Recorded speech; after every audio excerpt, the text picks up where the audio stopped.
Assalamualaikum warahmatullahi wabarakatuh. Let me introduce myself. My name is Salmi, NIM 1924000091, Prodi Ekonomi Syariah.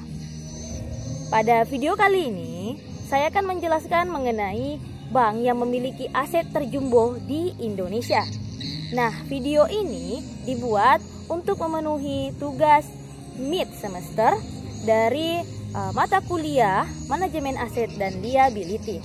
Nah, langsung saja kita akan membahas mengenai bank yang ada di Indonesia, di mana bank tersebut memiliki aset terjumbo. Nah, melihat dari beberapa tahun kemarin telah terjadi yang namanya pandemi COVID-19, di mana virus ini telah merambat ke seluruh wilayah termasuk di Indonesia. Nah, virus ini mulai muncul pada awal tahun 2019. Mulai dari tahun 2019 tersebut, semakin banyak dan semakin banyak lagi masyarakat yang ada di Indonesia telah terdampak virus COVID-19. Sehingga pemerintah membuat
Jadi pada video ini juga saya hanya akan membahas mengenai bank yang memiliki aset terjumbo pada tahun 2020, khususnya pada kuartal ketiga. Nah, kembali ke kredit yang disalurkan. Di kredit yang disalurkan ini bahkan sudah dibandingkan pada kuartal ketiga tahun 2009 sebelumnya, dinyatakan bahwa angkanya naik. Sebelum pandemi itu naiknya 4%. Kemudian kita lanjut ke dana pihak ketiga. Dana pihak ketiga ini seperti yang kita ketahui adalah dana yang diberikan oleh masyarakat yang ingin menabung ke dalam bank tersebut. Nah, pada Bank Mandiri ini, dana pihak ketiga pada kuartal pertama tahun 2020 yaitu 941,34 triliun, dan kemudian angkanya naik pada kuartal kedua kemudian angkanya naik menjadi 976,56 triliun dan akhirnya tembus pada kuartal ketiga, yaitu mencapai 1024,17 triliun. Nah, berdasarkan dari hasil ini bisa disimpulkan bahwa pada kuartal ketiga ini bertambah 47 triliun dari kuartal sebelumnya, dan bisa melesat juga sampai hingga 15% dari periode yang sama pada tahun lalu, yaitu pada tahun 2019. Nah, dengan berbagai pertumbuhan yang positif inilah Bank Mandiri akhirnya berhasil menumbuhkan laba bersih hingga 14,3 triliun per kuartal 3 tahun 2020. Walaupun tetap saja pada kondisi yang sama sebelum masa pandemi itu ambrol hingga 30%. Kemudian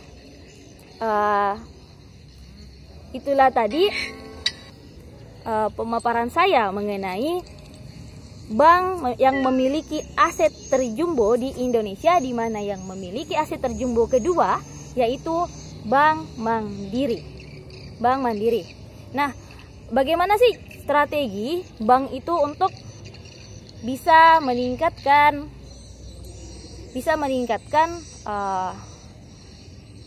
pendapatannya atau bisa keluar dari masa keterpurukannya? Nah, sebenarnya di sini ada beberapa cara, namun saya hanya akan menjelaskan satu cara, yaitu digital banking. Nah, apa sih itu digital banking? Digital ini bisa kita ketahui bahwa menggunakan teknologi. Seperti yang kita ketahui pada masa sekarang adalah sudah sampai di industri 4.0.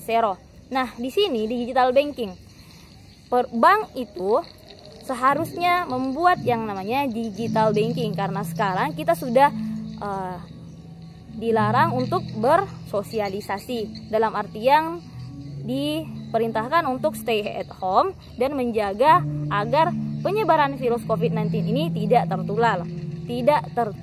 tertular.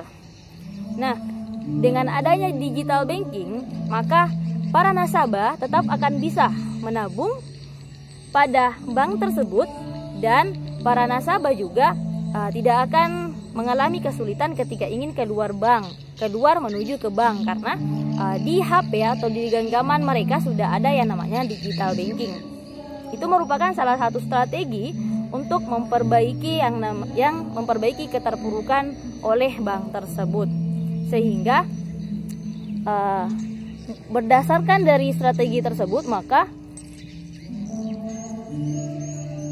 sebuah bank akan mengalami yang namanya banyak masyarakat yang berinvestasi ke dalam bank tersebut.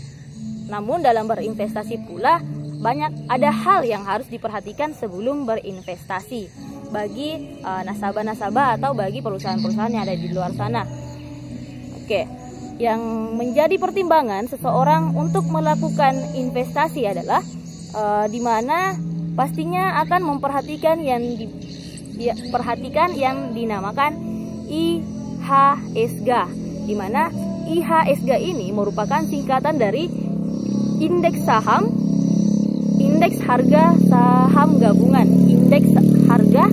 saham gabungan. Ya, di